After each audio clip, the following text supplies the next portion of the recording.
بسم اللہ الرحمن الرحیم۔ شروع اللہ کے بابرکت نام سے جو دلوں کا حال خوب جانتا ہے۔ ناظرین، کہتے ہیں کسی گاؤں میں ایک بوڑھا اپنے نوجوان بیٹے کے ساتھ رہتا تھا۔ پرانا سا ایک مکان تھا۔ ایک کمرے میں باپ بیٹا رہتے، دوسرے کمرے کو استبل بنایا ہوا تھا، وہاں ان کا گھوڑا رہتا تھا۔ یہ گھوڑا بڑا شاندار اور نہایت اعلیٰ نسل کا تھا۔ بہت پہلے بوڑھے کسان کے ہاتھ ایک گھوڑے کا بچہ لگا۔ اس نے باپ کی طرح اسے پالا۔ بڑا ہو کر اس گھوڑے کی خوبصورتی کی دھوم مچ گئی۔ دور دور سے لوگ اسے دیکھنے آتے۔ گاؤں کے رئیس نے اسے دیکھا تو پہلی نظر میں فریفتہ ہو گیا۔ اس نے بوڑھے کو بلا کر منہ مانگی قیمت کی پیشکش کی۔ کسان نے معذرت کرتے ہوئے کہا کہ وہ گھوڑا نہیں، میرا بیٹا ہے، اپنی اولاد کو کوئی فروخت نہیں کرتا۔ اور بھی لوگوں نے خریدنے کی کوشش کی، سب ناکام رہے۔ گاؤں کے کچھ سمجھدار لوگوں نے بوڑھے کو سمجھایا کہ تم غریب آدمی ہو، ایسے اعلیٰ گھوڑے کو کتنی دیر تک سنبھال کر رکھو گے؟ اچھی قیمت مل رہی ہے، بیچ ڈالو، کہیں ایسا نہ ہو کہ کوئی یہ گھوڑا چرا کر لے جائے۔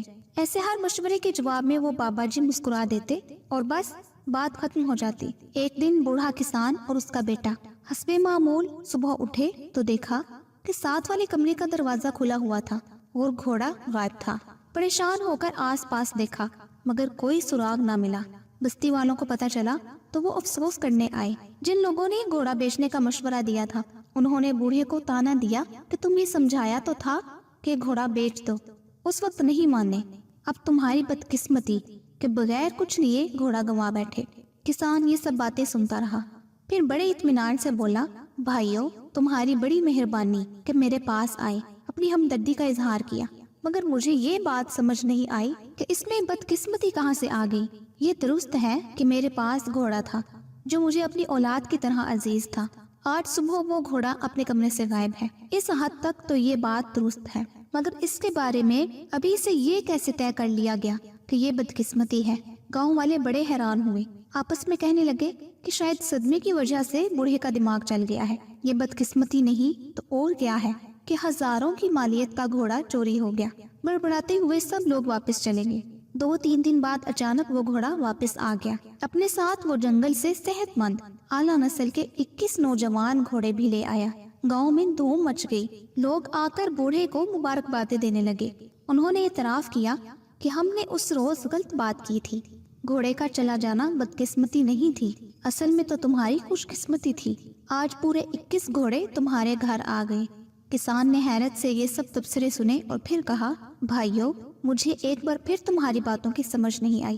میرا گھوڑا واپس آ گیا، یہ درست ہے کہ وہ 21 گھوڑے لے آیا ہے، مگر اس میں خوش قسمتی کی کیا بات ہے؟ گاؤں والے یہ سن کر اپنا سا منہ لے کر رہ گئے۔ چند دن گزر گئے۔ کسان کا بیٹا ان جنگلی گھوڑوں کو سدھانے کی کوششوں میں مصروف تھا۔ ایک دن ایک سرکش گھوڑے نے اسے ایسی پٹکنی دی کہ اس کی ٹانگ ہی ٹوٹ گئی۔ طبیب نے دیکھا بھالا اور 3 مہینوں کے لیے بستر پر آرام کی ہدایت کی۔ ایک بار پھر گاؤں امنڈ آیا۔ ہر ایک نے بوڑھے کے ساتھ ہمدردی کی۔ چند ایک نے صاف گوئی کے ساتھ اعتراف کیا کہ بابا جی، آپ ہی ٹھیک تھے۔ ان 21 گھوڑوں کا آنا خوش قسمتی نہیں بلکہ در حقیقت بدقسمتی کا اشارہ تھا۔ آپ کا اکلوتا سہارا نوجوان بیٹا زخمی ہو گیا، نہ جانے اس کی ٹانگ درست طور پر جڑتی بھی ہے یا نہیں۔ آپ بوڑھے بندے ہو، تمام کام کاج بیٹا کرتا تھا، اب مشکل ہوگی۔ آپ کی قسمت خراب ہے کہ ایسا ہو گیا۔ بوڑھے کسان نے یہ سن کر ٹھنڈی سانس بھری اور قدرے جھنجھلاہٹ کے ساتھ کہا، یارو، ہر واقعہ میں خوش قسمتی یا بدقسمتی نہ ڈھونڈ لیا کرو۔ جو بات جتنی ہے اتنی ہی بیان کرو، اتنی جلدی سے کوئی فیصلہ کن رائے نہ دیا کرو۔ میرا بیٹا گر کر ٹانگ تربا بیٹھا، اس حد تک تو تمہاری بات درست ہے، باقی خوش قسمتی یا بدقسمتی کا حتمی فیصلہ ابھی ہونا باقی ہے۔ قدرت ہی اس کے بارے میں بہتر جانتی ہے۔ 2-3 ہفتے گزرے، اچانک ہی جنگ چھڑ گئی۔ قریبی ملک کی فوج نے حملہ کر دیا۔ بادشاہ نے جبری بھرتی کا حکم دیا۔ ریاستی اہلکار دوسرے دیہات کی طرح اس گاؤں میں بھی آئے اور بوڑھے کسان کے زخمی بیٹے کے سوا ہر نوجوان کو پکڑ کر لے گئے۔ گاؤں والے روتے پیٹتے اس بوڑھے کے پاس آئے اور کہنے لگے کہ ہم تو تمہیں بے وقوف سمجھتے تھے، تم تو ہم سب سے زیادہ سیانے نکلے۔ واقعی تمہارے بیٹے کا حادثہ بدقسمتی نہیں تھا، سچ پوچھو تو تمہاری انتہائی خوش قسمتی تھی۔ ہم سب کے بیٹے جنگ لڑنے چلے گئے، معلوم نہیں واپس لوٹتے بھی ہیں کہ نہیں۔ تمہارا بیٹا تو چلو 3-4 ماہ میں ٹھیک ہو جائے گا۔ بوڑھے کسان کے پاس سوائے سر پیٹنے کے کوئی چارہ نہیں تھا۔ بیچارگی سے اس نے کہا، بھائیوں، اگر تم لوگ اصل بات کو سمجھ لیتے تو کبھی اتنا پریشان نہیں ہوتے۔ ہم سب بہت جلدی کسی واقعہ پر خوش قسمتی بدقسمتی کا لیبل لگا دیتے ہیں، حالانکہ یہ سب تصویر کے چھوٹے چھوٹے ٹکڑے ہوتے ہیں۔ ہم میں سے کسی کے پاس مکمل تصویر نہیں، تصویر کا ایک ٹکڑا ہی ہوتا ہے، اسی ٹکڑے کو ہم مکمل تصویر سمجھ لیتے ہیں۔